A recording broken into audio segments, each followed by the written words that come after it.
पुराण, उपन्यास सारे चीज लिखे गए हैं।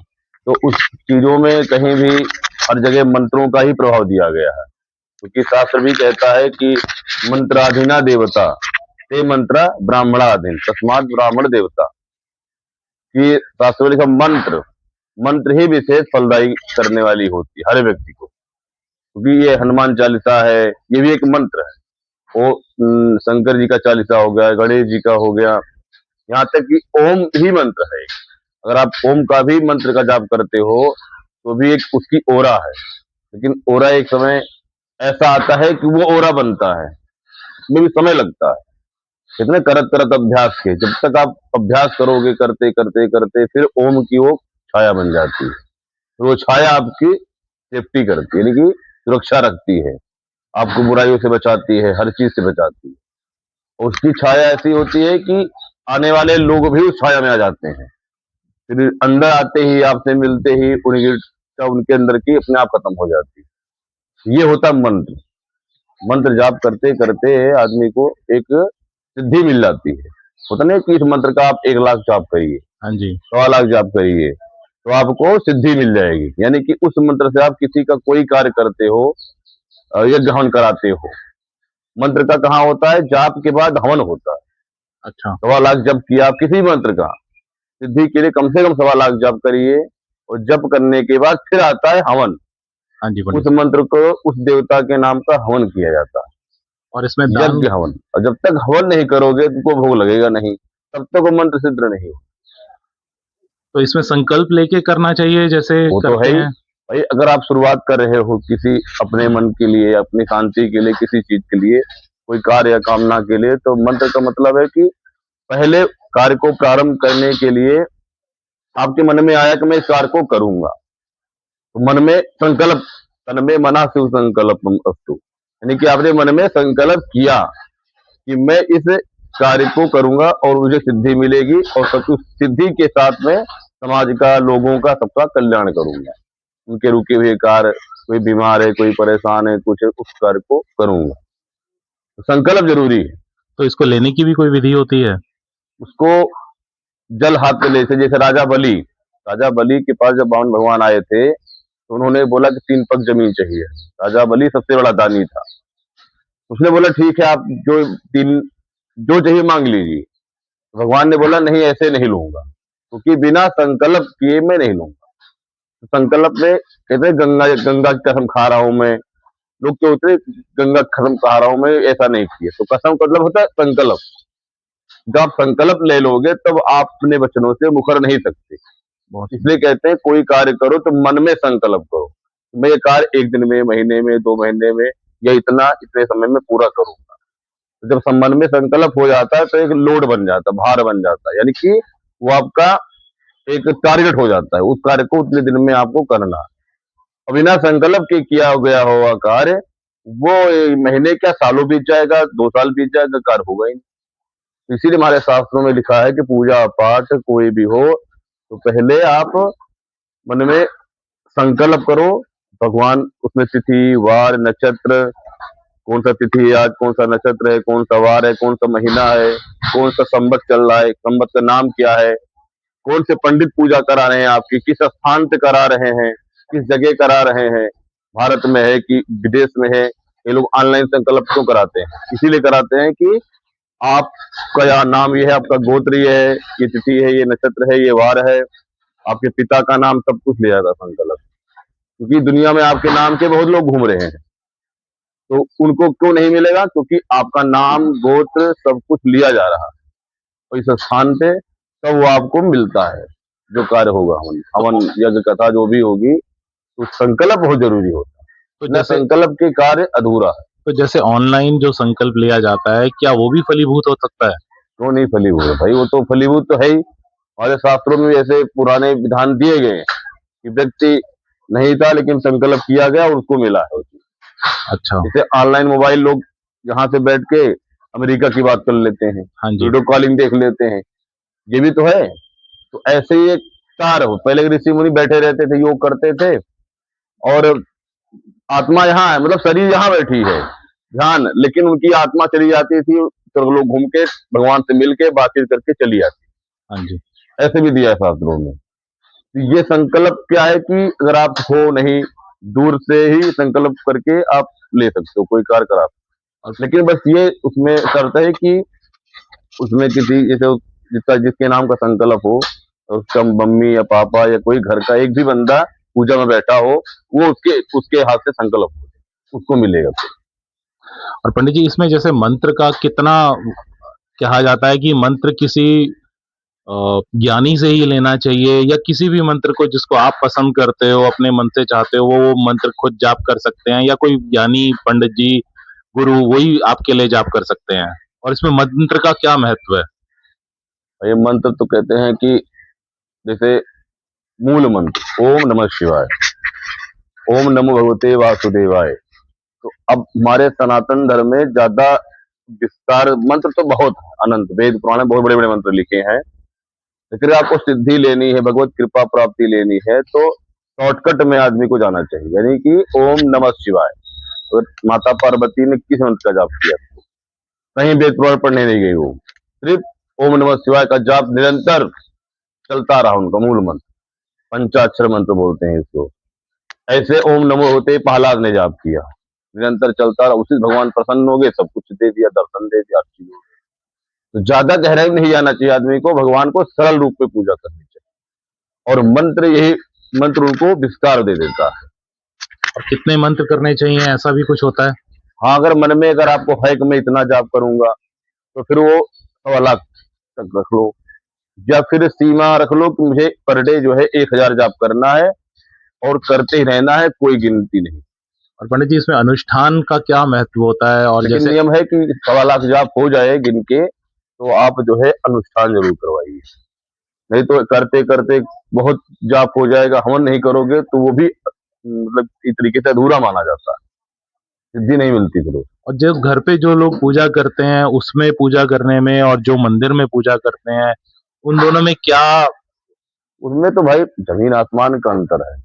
बड़े बड़े ऋषि मुनि राजा महाराजा जब होते थे, तो एक नित्य पूजा करते थे, घर में मंदिर बनवा लिया अपने घर में, पूजा पाठ किया, चलो ठीक है।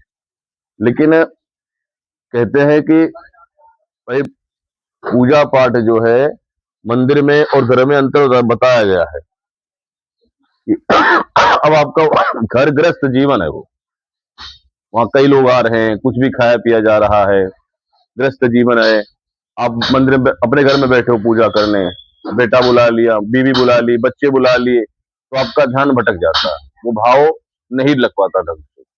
लेकिन इसीलिए हमारे सनातन धर्म में एक प्रतीक दिया गया है भगवान के लिए, स्थान के लिए मंदिर, यानी कि हमारा मन जहाँ स्थिर हो, जहाँ टिके, वो दिया गया है मंदिर। तो सनातन धर्म में आज से मंदिर नहीं बने हैं, ये त्रेता सतयुग से मंदिर बने आ रहे हैं। मंदिर दिया गया है, तो मंदिर में जाके आप अगर कोई पूजा पाठ या ध्यान कराते हो, तो उसमें करोड़ों गुना फल दिया, लाखों गुना फल, क्योंकि वहां साक्षात देवी देवता बैठे हुए हैं, प्रतिष्ठित मूर्तियां बैठी, तो उसके सामने लाखों गुना फल है। घर में कराओ तो 1000 गुना वहां भी है, लेकिन इससे पहले घर आपका शुद्ध होना चाहिए, साफ सफाई और जूते टीका लगा के। इसीलिए घर में भी ठीक है, लेकिन 1000 गुना, मंदिर में लाखों गुना है। और शास्त्र में दिया, अगर आप तीर्थ स्थान में कराते हो, रामेश्वरम जाके वहां पूजा कराओ, ये काशी विश्वनाथ जाके वहां रुद्राभिषेक कराओ, तो वहां यहाँ वो आज के नहीं है। जब गंगा घाट पे पूजा कराओ, सत्य भगवान की कथा सुनो, नारायण भगवान की, तो गंगा है। और बड़े बड़े मंदिर पुराने पुराने, ये साक्षात समझ लो महादेव का स्थान या विष्णु जी का स्थान ही है, वो उनके साथ ही बैठो। वैसे स्थानों पे पूजा अगर करा रहे हो, तो वो करोड़ों गुना, करोड़ों गुना। इसीलिए लोग तीर्थ स्थान में जब जाते हैं, तो मिठाई वाला, फल वाला, किसी से सामान लो, तो ये नहीं कहे पैसे लाओ, ठीक जाओ, ये पहले आप प्रसाद चढ़ाइए, दर्शन कराइए, फिर दे देना। क्योंकि उनको पता है दुनिया में कहाँ कहाँ से लोग आते हैं, अगर कौन पैसा नहीं देगा तीर्थ स्थान का। इसलिए वो आप पूजा पाठ करा के नहीं, वो पहले देते, भैया भूल जाऊं कहीं कुछ हो जाए तो इतनी दूर दोबारा आना पड़ेगा, वो दे देता है कि ले लो, क्योंकि यहाँ धर्म करोड़ों गुना फल भी है और करोड़ों गुना नुकसान भी है। तो तीर्थ स्थान में आप जाके कहीं गलत कर आए, चोरी कर दिया, या किसी को दुख दे दिया अपनी वाणी से, धन किसी चीज से, तो आप करोड़ों गुना नुकसान भी कर आए। तो वहां आदमी जाके बहुत शांत भाव रहता है। क्योंकि तीर्थ स्थान में एक दान का 100 गुना फल है, और वहां तो करोड़ों गुना फल है। इसलिए आदमी तीर्थ स्थानों पे ही जाता है और मंदिर में ही आके पूजा कराता है। उसके पास समय नहीं, घर से गृह प्रवेश होता है तो वहां घर में ही होम कराना चाहिए, क्योंकि गृह प्रवेश है आपका, गृह शुद्धि होगी तो वहां घर में ही कराना चाहिए। शादी ब्याह देखो, पुराने समय में शादियां लड़कियों की घर में ही होती थी, क्योंकि घर से कन्या जब जाएगी तो वो चावल जो छींटती है पीछे को, यानी कि हम मैं जा रही हूँ, हमारा घर हमेशा, क्योंकि कन्या को लक्ष्मी बताया गया है, लक्ष्मी कमी कभी ना हो, इसलिए चावल छींट देती है पीछे कि हमारे घर में धन धान की वृद्धि होती है। अब आजकल लोग शादियां टेंटों में कराने लगे, फार्म हाउस में कराने लगे, तो वहां कराओ, खिलाओ पिलाओ सब ठीक है, लेकिन विदाई आप अपने घर से करो, उससे आपके घर में तरक्की हो, धन धान्य की कमी नहीं होगी। जब आप फार्म हाउस से कराओगे, वहां से विदाई कराते हैं, तो वो फार्म हाउस ही बढ़ेंगे, हमारे कुछ नहीं बढ़ेंगे। सही कह रहे हैं। वही बढ़ते हैं वो, एक फार्म हाउस दूसरा ले लिया, तीसरा ले लिया, लेकिन आप नीचे हो जाओ, क्योंकि लक्ष्मी उनके यहाँ जाएगी ना, चावल वही छिटा जा रहा है। सही बात है पंडित जी। इसलिए विदाई घर से करो। तो शास्त्रों में इसलिए घर का और मंदिर का सबका महत्व है, घर से ही करानी चाहिए विदाई लड़की की। पंडित जी एक चीज और बताइए, जैसे पहले मैं भी काफी उम्र का हो गया हूँ, पर पहले हमारे में हम कम से कम एक मंगलवार को तो मंदिर जाया ही करते थे, और नियम होता था, या तो हमारी माता जी सोमवार को जा रही हैं, हम मंगल को जा रहे हैं, या कोई एक जैसे त्योहार है, कोई स्पेशल तिथि है, उस दिन जाया करते थे। जी जी। आजकल के बच्चे तो जाते ही नहीं है, और वो परेशान भी बहुत हो रहे हैं, तो उनके लिए तो क्या आप कहना चाहेंगे? अब कोई कहे कि मंदिर जाने से, बच्चे ही कहेंगे मंदिर जाने से क्या होगा, ठीक, मंदिर जाने से क्या होगा, तो वो अपने पढ़ाई पे, अपने काम पे, अपने व्यापार पे, नौकरी पे ही सारा फोकस करना चाहते हैं। वो सोचते हैं मैं 2 मिनट भी कहीं फालतू समय बर्बाद ना हो, लेकिन ये समय बर्बाद गलत सोच है उनकी। आप मोबाइल में लगे हो, दोस्तों के साथ घूम रहे हो, खाली बैठे हो, वैसे ही मतलब बातचीत कर लेता आदमी मोबाइल पे, वो समय बर्बाद नहीं है, तो क्या मंदिर जाना समय बर्बाद है? मंदिर जाने से आदमी को आत्मबल मिलता है, क्योंकि हर व्यक्ति को जीवन में हमेशा खुशी नहीं रहती, कभी कोई परेशानी, दुख, विपत्ति आती है, तब आदमी याद करता है कि हाँ चलो, अब इस समय ये विपत्ति परेशानी हमारे पेरेंट्स नहीं दूर कर सकते, ये ऐसी परेशानियां हैं, तो आदमी भगवान के दरबार जाता है, तो भगवान के दरबार में जाने से उसको आत्मबल मिलता है, वो गलत तरीका नहीं अपनाता कभी भी। कहते ना कि आपत काल परख्यो तुम चारी, धीरज धर्म मित्र अरुनारी, और आपत काल परख्यो तुम चारी। विपत्ति के समय आदमी को पहले अपना धैर्य धारण करना चाहिए, सबसे पहले, क्योंकि अपना धैर्य खो दोगे तो और तो बाद में आएंगे। धर्म पहले, उसके बाद धर्म, फिर मित्र, फिर नारी। तो पहले बता अपना धैर्य, धैर्य आपको खोने की शक्ति कहाँ मिलेगी?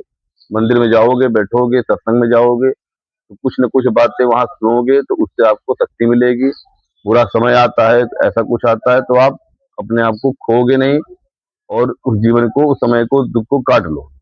इसलिए मंदिर, सत्संग जाने से आदमी को बहुत कुछ मिलता है, लेकिन अब पूछो क्या मिलता है, तो उसको बोल दो भैया मैं बता नहीं सकता क्या नहीं मिलता। आप बस 1-2 महीने बस जो ऐसे ही मंदिर जाओ और फेरी करके तो चले आओ, फिर 2 महीने बाद मुझे बता देना क्या क्या मिला आपको, खुद बता दे। पंडित जी भगवान सुनते हैं, और जो यज्ञ अनुष्ठान जो हम करते हैं, क्या उसकी जो आहुतियां देते हैं वो वाकई में भगवान तक पहुंचती हैं? क्यों नहीं भाई, हवन का मतलब है जब आप यज्ञ हवन, देवताओं का आवाहन किया जाएगा, मंत्रों के द्वारा वो आते हैं। लिखा है शास्त्रों में, देव मंत्राधीना देवता, देवता मंत्रों के अधीन है, और वो मंत्र ब्राह्मण जब करेगा, सिद्धि वाला मंत्र, एक योग्य ब्राह्मण, तो वो देवता वहां पधारते हैं अदृश्य रूप में, वो बैठते हैं, और जब वो हवन होती है तो हवन अग्नि के द्वारा होती है। तो इस शास्त्रों में लिखा है कि अग्नि ही जो है पितरों को तृप्त करती है, अग्नि ही शरीर को भी तृप्त करती है पंच तत्व में, और अग्नि ही हमारे यहाँ देवताओं को भोजन, यज्ञ के द्वारा उनको भोजन भी मिलता है। और उसमें भी संकल्प करके आदमी, जब तक जिस देवता के नाम अग्नि डाली जाती है, तो उससे पहले ओम, और लास्ट में स्वाहा बोला जाता है। ओम बोलेगा तो वो मंत्र हो जाता है, क्योंकि साथ में लिखा है कोई भी मंत्र हो ओम जरूर लगाना है उसमें। कोई भी मंत्र हो, स्वाहा बोलना है तो पहले ओम लगाओ, तो मंत्र हो गया। कोई मंत्र के पहले ओम नहीं तो मंत्र नहीं बताया गया। ओम, ओम लगेगा, फिर लास्ट में स्वाहा। स्वाहा इसलिए बोलते हैं क्योंकि अग्नि देवता की पत्नी का नाम है स्वाहा, इसलिए स्वाहा बोलते हैं। तो अग्नि देवता की शर्त है, अगर स्वाहा नहीं बोलोगे, मेरी पत्नी का नाम नहीं लोगे, तो मैं उस आहुति को लूंगा ही नहीं। और जब अग्नि देवता नहीं लेंगे तो आगे कैसे ट्रांसफर होगा, नहीं होगा। तो इसलिए स्वाहा बोला जाता है कि स्वाहा बोल के डालो तो वो अग्नि देवता स्वीकार करते हैं, फिर आप जिसके नाम डालोगे वो आहुति उन देवताओं को मिलेगी, और 100% मिलती है। राजा दशरथ के पुत्र नहीं थे, कई वर्ष बीत के बुढ़ापा तक आ गया था, फिर उन्होंने हवन ही कराया था, यज्ञ हवन पुत्रेष्ठी यज्ञ कराया था, जाप करा के पुत्र की संतान में हवन कराया। हवन में साक्षात कौन प्रकट हुए, अग्निदेव, और खीर दिया, उसके बाद हुए। तो इन इन देवताओं का पूजा पाठ हवन करा के आप क्या नहीं पा सकते, लेकिन श्रद्धा भी होनी चाहिए। और पहली बात है श्रद्धा, श्रद्धा है तो विश्वास भी होना चाहिए। अगर आपका श्रद्धा विश्वास नहीं तब भी काम नहीं बनता, दोनों, यानी कि श्रद्धा और साथ में विश्वास काम हो जाता है, विश्वास करके। लेकिन आजकल के लोग बस तुरंत रिजल्ट चाहिए, क्योंकि इसका भी समय होता है हर चीज। आप अपना कर्म करिए, पूजा पाठ देवी देवता जो कर्म है करिए, आपको मिलेगा पक्का, नहीं भी मिलेगा तो ऐसा सोच ही नहीं सकते।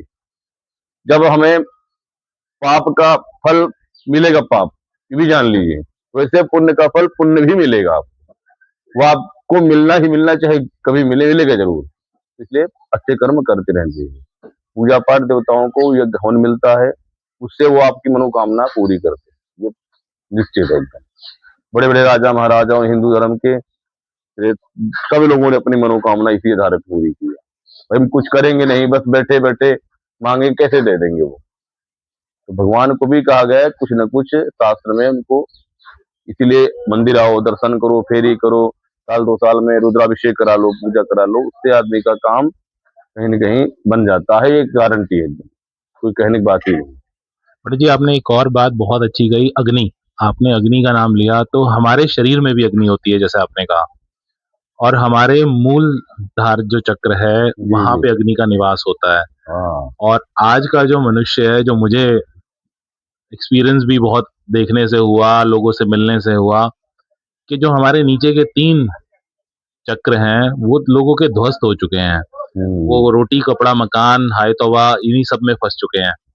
तो क्या हम अपने मूल्यों से हट रहे हैं, उस वजह से ऐसा हो रहा है, या मतलब ये कलयुग का असर है?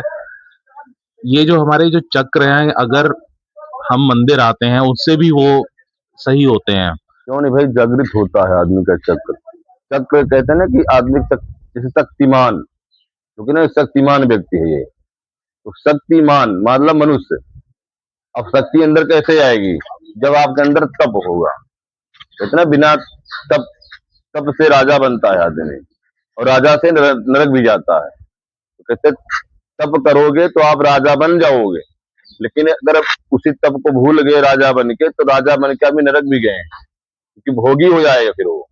तो जब लिप्त हो जाएगा तो उसको नरक भी मिल जाएगा।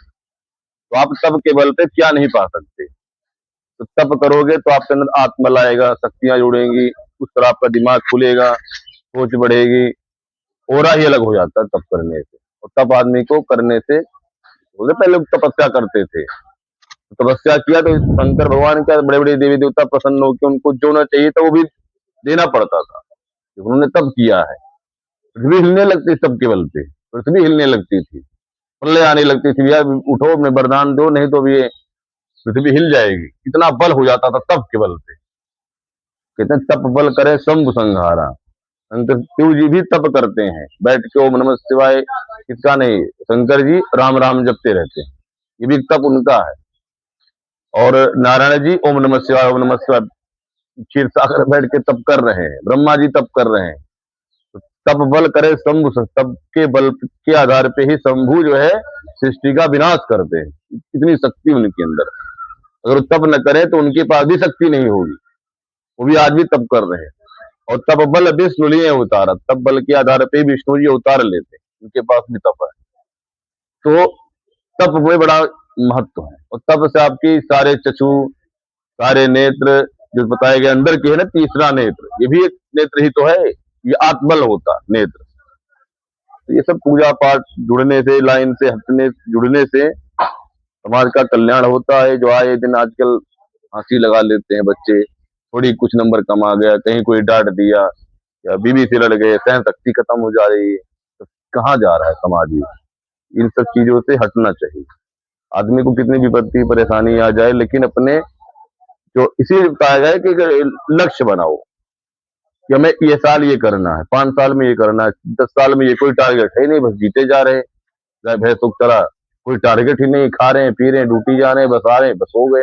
कुछ हुआ बीच में, कोई टारगेट नहीं, बस अपने शरीर को कर दिया, उसको मार दिया, लड़ गए उधर लड़ गए। एक लक्ष्य होना चाहिए कि भैया मैं जीवन में अपना बीवी बच्चा परिवार समाज को जो अच्छे ज्ञान दे सकता हूँ वो दो, बाकी बुराई की बात ही नहीं करना। अब आजकल ऐसी ऐसी फिल्में बनती हैं, बताइए, मतलब क्रूरता दिखाते हैं उसमें। जो चीज दिखेगी वही बिकना छोड़ो, जो चीज दिखेगी बिकेगी तो ठीक है, 10 करोड़ कमा गई, 120 करोड़ फिल्म चली गई, वो तो अलग, वो तो कमा रही अच्छी बात है, लेकिन समाज का उसका परिणाम क्या हो रहा है? दुष्परिणाम। बच्चे क्रूरता देख रहे हैं, 18 साल का, 20 साल का, तो जो दिखाओगे वही बच्चे करेंगे और कर रहे हैं आजकल समाज में। और ये आपने बहुत अच्छी बात कही, कर रहे हैं, लक्ष्य। वो गलत, सरकार को देखना चाहिए सब चीजें। ये आप लक्ष्य से अच्छी ही, चीज दिखाइए, लक्ष्य बना के काम करिए, लक्ष्य से ही लक्ष्मी आती है। लक्ष्य से लक्ष्मी आती है। बहुत बहुत सुंदर बात लक्ष्य पंडित बना जी। के काम करिए तो आप भटकोगे नहीं कभी भी। अब लक्ष्य है नहीं तो भटकना सिद्ध है, पक्का है वो। लक्ष्य बनाया था तभी आज हवाई जहाज पे चल रही हम लोग। किसी ने हवाई जहाज बनाया तो उसने बिना टारगेट थोड़ी बना दिया, उसने टारगेट किया कि उड़ाना है तो उड़ाना है जहाज को, मुझे हवाई जहाज बनानी उड़ाना है। या जिद होती है, लक्ष्य को आप ये भी कह सकते हो, लक्ष्य या संकल्प, जिद, मुझे उस संकल्प को पूरा करना है। जब भागीरथ ने गंगा को लाया पृथ्वी पर, उनका एक संकल्प था, मेरा संकल्प हो तो भागीरथ जैसा हो। उनके 3-7 पीढ़ियां बीत गई लेकिन गंगा को नहीं ला पाए। किसके लिए? जो उनके पूर्वज मरे हुए थे, ऋषि कपिल मुनि ने श्राप दिया था, लेकिन भागीरथ ने संकल्प किया, गंगा को प्रकट कर दिया। गंगा बोली मैं आऊंगी चलो, लेकिन कौन संभालेगा? फिर शंकर जी का तप किया, शंकर जी ने जटा में किया। तो कहते हैं लक्ष्य जो होता है और संकल्प, वो आपका अगर सही है, किसी का बुरा नहीं उसमें, तो उसमें भगवान भी अदृश्य रूप में उसकी आपकी मदद करते हैं। ये एकदम निश्चित है। बहुत बहुत 100%। धन्यवाद, बहुत बहुत धन्यवाद पंडित लक्ष्य जी। रखोगे तो आप भटकोगे नहीं। देखो ना, बड़े बड़े पेड़ हैं, नीम का, आम का, पीपल के, कितनी शाखाएं निकली हैं, कभी बढ़ ही नहीं पाता वो। ज्यादा होगा बस थोड़ा बहुत हो जाएगा। लेकिन आप खजूर के पेड़ चले जाओ और सफेदा पेड़ चले जाओ तो इनकी शाखाएं नीचे सब काट देते हैं, ये कहीं भटकते नहीं। तो ये सबसे ऊंचा पेड़ होता है खजूर, क्योंकि जितनी शाखाएं नीचे की होती है सब अपने आप गिरते जाते हैं। ये लेता नहीं फालतू टेंशन नीचे का, सब गिरा देता है और बढ़ता चला जाता है। कितना ऊंचा पेड़ होता है, इसीलिए क्योंकि ये शाखाएं नहीं फैलाता जाएगा। और हम लोग क्या है, कोई टारगेट नहीं, शाखाएं फैला रहे हैं, वहां मिले वहां बात कर ली, वहां 2-4 बार उधर लग गए, ऐसे कर करके अपने लक्ष्य से भटक गए, बहुत सुंदर पंडित जी, भटक बहुत जाते सुंदर। हैं। तो आदमी वो फिर नहीं पा पाता अपना लक्ष्य। इसलिए एक लक्ष्य रखो, उसी के आगे काम करना। बीच में कोई भोंकने वाला है, कुछ आए, कुछ भी इधर उधर की बात करे, उसको सुनना नहीं, आप काम हो जाता है। धन्यवाद पंडित जी, आपके समय के लिए, आपके ज्ञान के लिए बहुत बहुत धन्यवाद। हाँ, ठीक है।